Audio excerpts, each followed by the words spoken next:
It's been a while, hasn't it? Hello, I'm your host, Worker Duran PNG, and shout out to Vukan Vukonovic for today's topic. I hope I didn't butcher that. That's right, I'm talking about none other than kv45. Never heard of him? That's because he dies in the same season he appears in. Not to get ahead of myself now, shall we? Let's look at his story.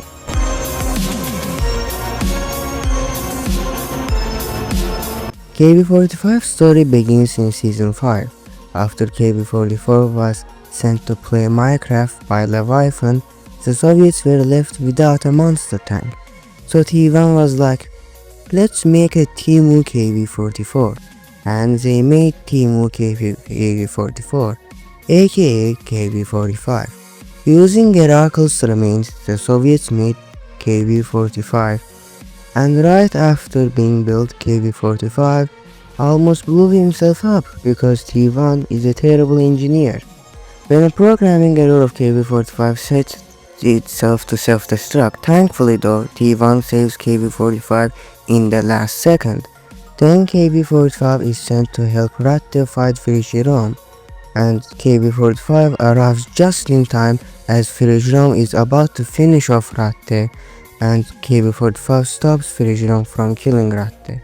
Then we have kv45's first battle, which is against Frigirom, and he easily defeats Frigirom. Quite the impressive record there. He even uses a very interesting shock ability, which was the first time we have seen such ability in the series. Next up, kv45 notices that Ratte has been infected by Frigirom. So he takes Ratte to base and goes off to get a medicine, the serum for Ratte's infection from the Germans. He goes on to fight alone against the German forces, and he quite impressively defeats a whole German base on his own. Quite an impressive record there. There we see TG5, and we see how TG5 has terrible communication skills. Like my guy, there are other ways to tell you that you are a spy from the Soviet Union. Just saying. After TG5 hands kv45 the serum, kv45 goes back to base. He arrives just in time as Ratte was about to finish off General MS-1 when kv45 injects Ratte with the serum and saves him. After that, kv45 takes Ratte to the base and helps him with repairs. Then TG5, Ratte and kv45 go on to form a team and attack the Germans. Together they kill a lot of German tanks, being a very great trio to say the least. After that, we reach season 5's finale and the last episode of kv45, where the trio are mopping up the Germans as usual when Karl 44 arrives. When Karl 44 first arrives, they were in shock because Karl 44 was noticeably bigger than kv45. And you know what they say, that size doesn't matter, but it sure did matter in this fight. Karl 44 easily defeated all three monsters, knocking out TG5 first, then Ratte, and lastly finishing off kv45, who barely left any scratch on Karl 44.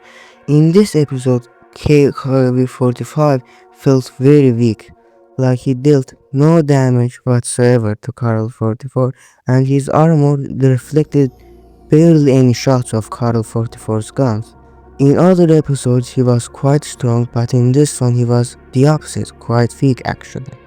So let's get into kv45's character.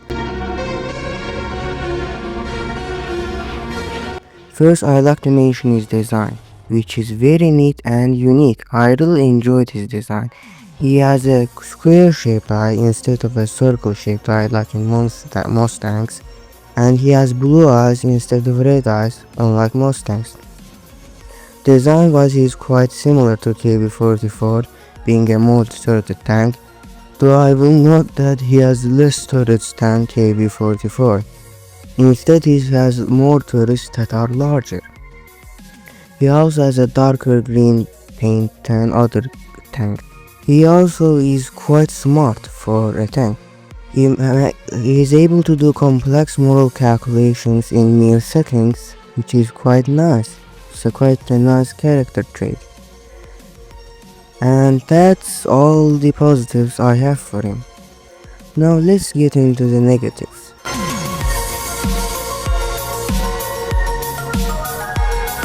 He's rather inconsistent. In some episodes he is unstoppable, like when fighting Jerome or the German base, while in his final episode against Karl 44, he was super weak, but easily was defeated by Karl 44. Like, how do you lose the battle so badly? I have no words for that, really. Secondly, his short runtime. We barely get to see any episodes of him. He is barely present in any episode. He was only alive in season 5, though we did get more of him in the kv45 comic. I won't be mentioning that since I haven't read it yet personally, but you know, he had quite the short story. When you have such a short runtime in a series, the audience can't connect with a character, and when you can't connect with a character, you can't bond with it, and when you can't bond with a character, you don't feel anything when that character dies. That's how it was. I couldn't bond with KB45, and his death felt rather shallow for me personally. Other than that, his story felt very rushed. It seemed like KB45 was meant to have like 2 seasons at least, but no. He was the middle ground between kv44 and IS-44, coming as the second Soviet monster. But he died rather quickly, which is quite the pity, I would say. Like, we wouldn't see IS-44 for like quite some time, so why kill off kv45 so quickly? I really can't answer that now, can I? And the last issue I have with him is that he's quite like weak, I would say, in the last episode. Like, why couldn't he like deal any damage to Karl 44? Because like he should have at least done a bit more damage. You know what I mean? Like, his guns aren't that weak. He dealt plenty of damage to Jerome, but no, he did no damage to Karl 44, which was quite disappointing to say the least. Let's compare him to another fan favorite, kv44. Compared to kv44, he had much less runtime, allowing us to connect with him. A kv44 actually showed human emotions, unlike kv45, who was quite robotic throughout the entire series. Not only that, but kv44 had growth over time, whereas kv45 didn't grow over time. He remained same throughout the entire series.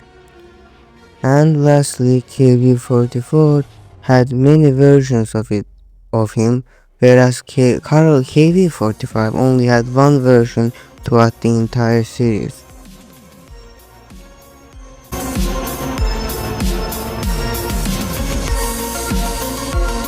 And the conclusion part. kv45 is the product of rushing a story. When you don't take your time to flesh out a story, you get characters like kv45, who had a lot of potential, who were quite interesting, quite unique, quite interesting characters, but were killed off rather quickly. Which is a pity because, you know, some people connect with these characters, they like these characters' designs, but when you rush them, when you waste their potential, it disappoints these people. Personally, I think that kv45 could have been so much more, but Yarant decided to, kill him at the end of season 5.